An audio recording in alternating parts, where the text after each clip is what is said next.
जालना जिल्हा मध्यवर्ती बँकेच्या अध्यक्षपदी राहुल लोणीकर बिनविरोध, भाजपकडे अध्यक्षपदाची धुरा, उपाध्यक्षपदी निर्मला मरकड यांची निवड, बँकेला प्रगतीपथावर नेण्याचा राहुल लोणीकर यांचा विश्वास. जालना जिल्हा मध्यवर्ती सहकारी बँकेच्या अध्यक्षपदी भाजपचे युवा नेते राहुल लोणीकर यांची आज बिनविरोध निवड करण्यात आली आहे. निवडणुकीपूर्वी झालेल्या राजकीय समन्वयानुसार 2.5 वर्षांनंतर बँकेच्या अध्यक्षपदाची धुरा भाजपकडे आली आहे. याआधी राष्ट्रवादी काँग्रेस शरदचंद्र पवार गटाचे सतीश टोपे यांनी अध्यक्ष म्हणून 2.5 वर्षाचा कार्यकाळ पूर्ण केला होता. आज झालेल्या विशेष सभेत राहुल लोणीकर यांच्या नावावर एकमताने शिक्कामोर्तब करण्यात आले, तर निर्मला मरकड यांची उपाध्यक्षपदी बिनविरोध निवड झाली.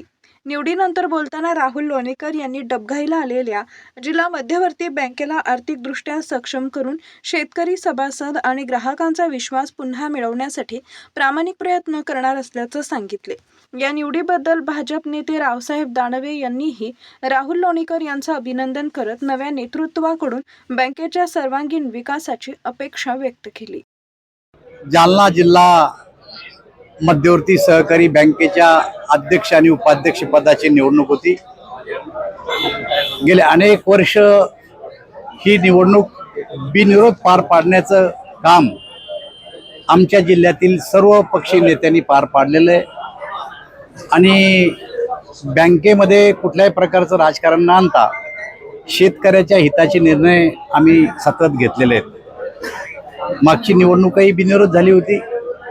निवडणुकीमध्ये ज्या काही युतीमध्ये गोष्टी ठरल्या होत्या त्या पद्धतीप्रमाणे आजचा हा कार्यक्रम पार पडलेला आहे आणि राहुल भैया लोणीकर आणि मरकडताई यांची अध्यक्ष आणि उपाध्यक्षपदी सर्वानुमते या ठिकाणी निवड झालेली आहे. मला असं वाटतं सरकारचं धोरण आणि जनतेचं हित आणि शेतकऱ्याचं हित लक्षात घेता अध्यक्ष आणि उपाध्यक्ष त्यांच्या सर्व सहकार्याच्या मदतीनं ही बँक नावारूपाला आणण्याचा प्रयत्न करतील असा आमचा सगळ्यांचा विश्वास आहे. आज सकाळी मी खोतकर साहेब, टोपे साहेब, बबनराव, नारायण कुचे, संतोष दानवे आम्ही सारे नेते एकत्र बसून हा निर्णय एकमुखाने केला. या निमित्तानं सर्व कार्यकर्ते या ठिकाणी आलेत. मी सगळ्यांचं अभिनंदन करतो आणि राहुल आणि मरकडताईला विनंती करतो की बँकेचं हित डोळ्यापुढे ठेवून शेतकऱ्याला जास्तीत जास्त कशा सुविधा देता येतील याचा पुढच्या काळात आपण विचार करावा.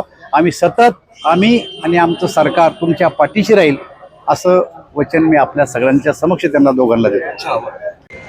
या ठिकाणी मला अध्यक्ष म्हणून काम करण्याची जी संधी सर्व सन्माननीय आमचे देशाचे माजी केंद्रीय मंत्री आदरणीय रावसाहेब दानवे साहेब, माजी मंत्री आदरणीय लोणीकर साहेब, माजी मंत्री आदरणीय खोतकर साहेब, सन्माननीय आमचे नेते राजेश भैयाजी टोपे साहेब, सन्माननीय अरविंद अण्णा चव्हाण साहेब, त्याचबरोबर आमचे जिल्ह्याचे अध्यक्ष भारतीय जनता पार्टीचे कुचे साहेब, संतोष भाऊ दानवे, सर्वच मान्यवर नेते मंडळींनी जो विश्वास माझ्यावर आणि सन्माननीय उपाध्यक्षताईंवर व्यक्त केला, मी निश्चित या सर्वांच्या या दिलेल्या संधीचं सोनं करून जी जिल्हा मध्यवर्ती बँक जी की एक परंपरागत सर्व पक्षांनी एकत्रित येऊन जिल्ह्याला पुढे नेण्याचं काम सर्व नेते मंडळींनी यापूर्वी केलेलं आहे आणि तोच विश्वास कायम परत माझ्यावर त्या ठिकाणी व्यक्त केला आहे. मी निश्चित या सर्व ज्या सन्माननीय नेते मंडळींनी मला काम करण्याची संधी दिली